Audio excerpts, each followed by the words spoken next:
I am a sucker for some good bossa nova, and Antonio Carlos Jobim's music is as much a part of the library of jazz standards as is George Gershwin or Cole Porter. So many of his songs have made it into the standard repertoire that like every jazz kid needs to learn. Welcome to the first annual month of music, 30 days, 30 breakdowns, and 30 chances for you to learn about your favorite music. Today, we are talking about bossa nova. And it wasn't until recently that I was listening to one of Jobim's most legendary songs and I noticed something. Listen to this.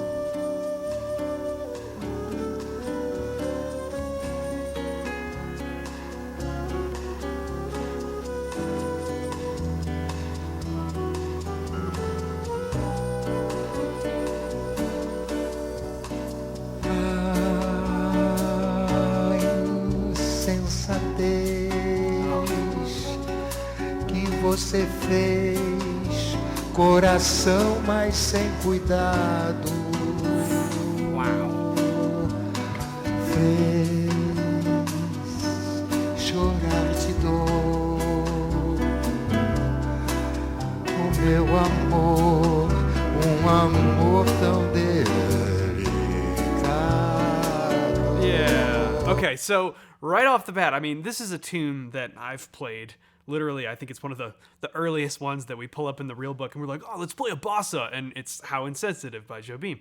And this recording is really interesting. I had not found this one before, but I thought it was a really good one to use to demonstrate what's going on here. Now, many of you will already know what I'm about to talk about, and it's related to a video that I posted very recently. It has to do with Chopin. Get a load of this.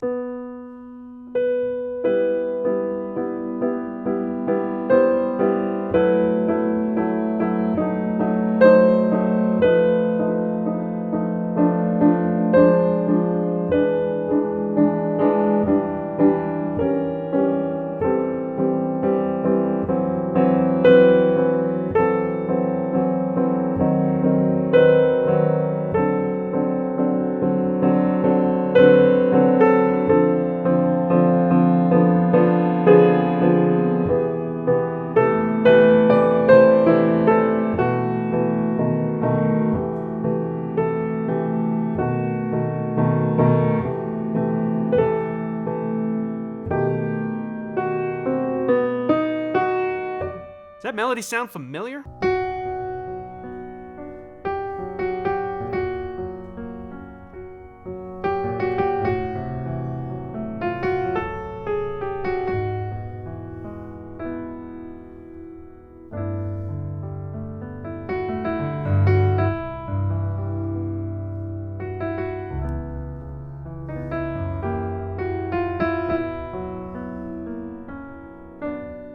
Jobim was inspired by Chopin to write the melody for How Insensitive, and this becomes especially clear if we switch the key of the recording that we're using here to look at this tune, and we place it into E minor, where Chopin's original prelude is written. Check this out.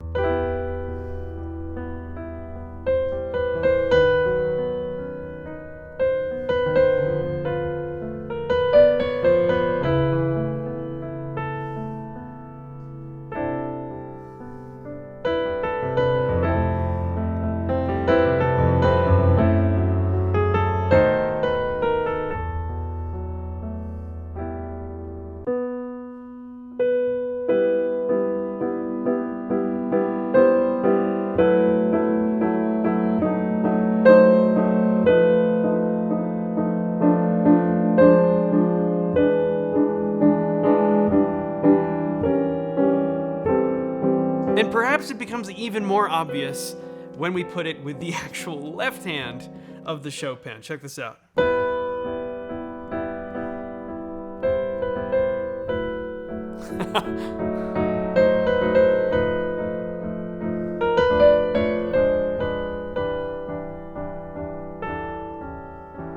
It's a little bit different, but for all intents and purposes, it's very clear exactly where this melody came from. Now, this is no mistake.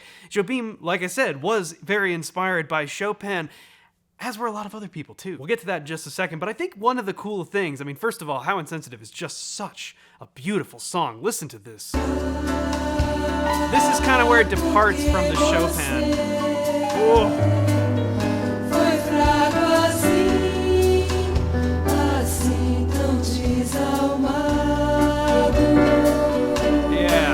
Check this out.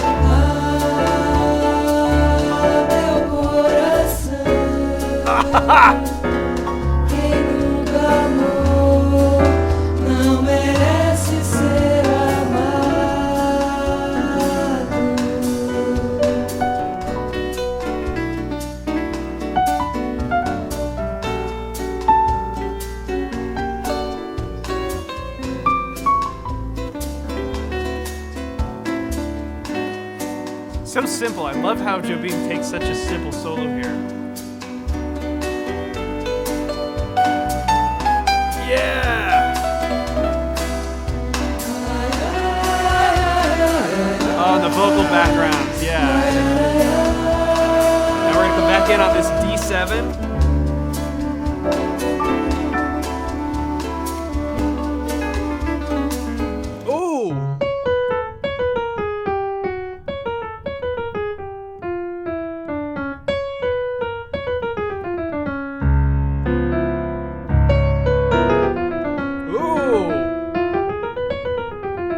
Diminished chord there. We can hear that very clearly. Listen to that.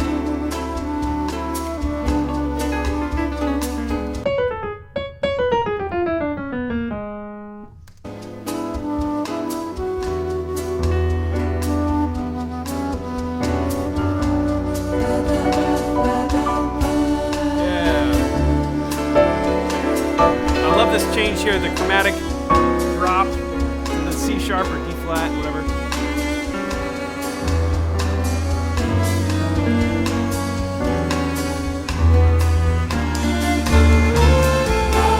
Oh, right. Oh, that's so cool. So we're going to switch keys here. I mean, we're going to use, it sounds like we use a chromatic, a tritone substitution to get there.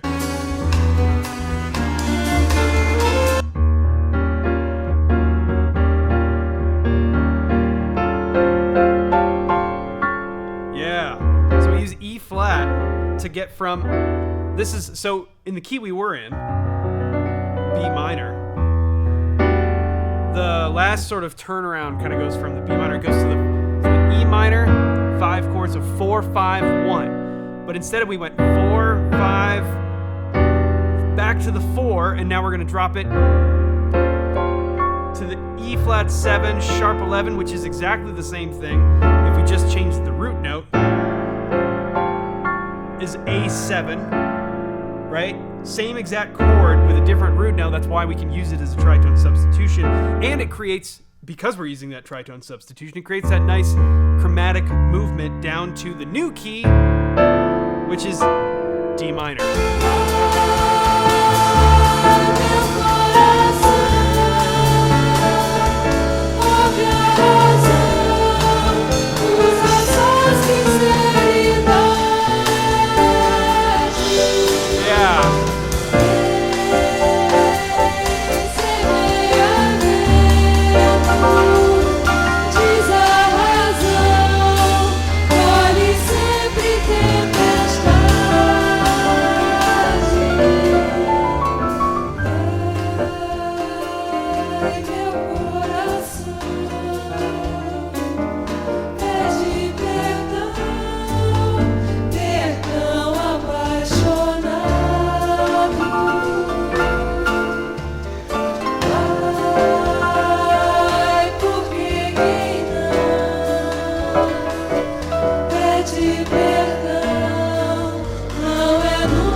What an amazing version. So this entire melody is literally just inspired by Chopin's E minor prelude. How incredible is that? And it just goes to show how, in a sense, how modern of a composition Chopin wrote. Now, it is such a great tune that people have literally just done straight up, I suppose, jazz or some type of bossa cover.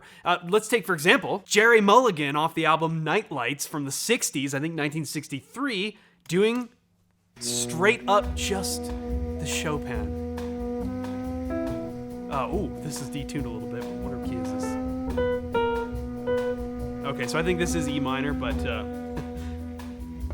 the tuning of these records from the 60s is sometimes hard to play. But we can literally, this is just, oh, it's changed a little bit. Interesting.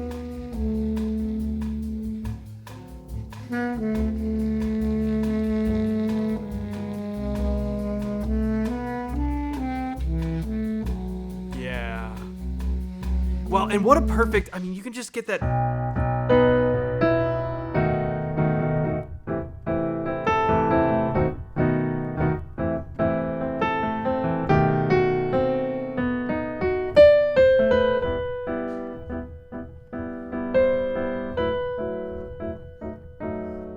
If you figure out what the chords are, you can just play this like Jerry Mulligan is playing it here.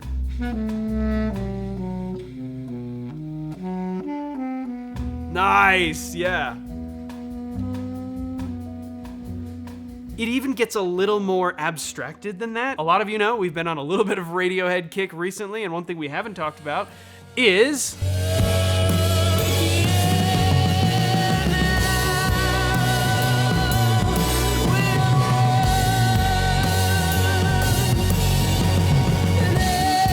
yo!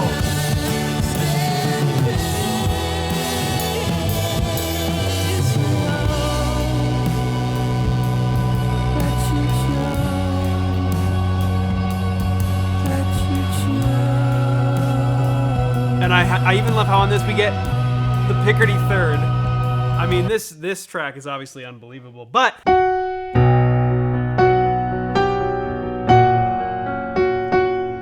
it is Chopin. This is literally the melody to the prelude. So many people have been influenced by Chopin, I mean in general, but also really specific things like the E minor prelude. And as we talked about in the video we covered, which I'll link somewhere, it's one of the greatest preludes for a reason. It's really approachable. It's a very easy one to learn. And it has a catchiness to it that we think of typically with like a lot of, pop music, except it's Chopin. And I'm sure if you dug around, you could probably find a ton more examples of either the specific E minor prelude or really any other Chopin that has influenced a lot of things that you're probably familiar with and maybe never knew that they were just Chopin reimagined. The Jobim one was an interesting one to me because it's one that I've played that tune before, but I never put it into the context of being like, oh, this is literally just the melody lifted out of the E minor prelude. And so it was exciting to learn that and to go back and revisit how Insensitive and a lot of other Jobim's work as well. I thought it was cool. I just wanted to share it with you today. Thanks for joining me on today's episode of the Month of Music. We will see you back here tomorrow.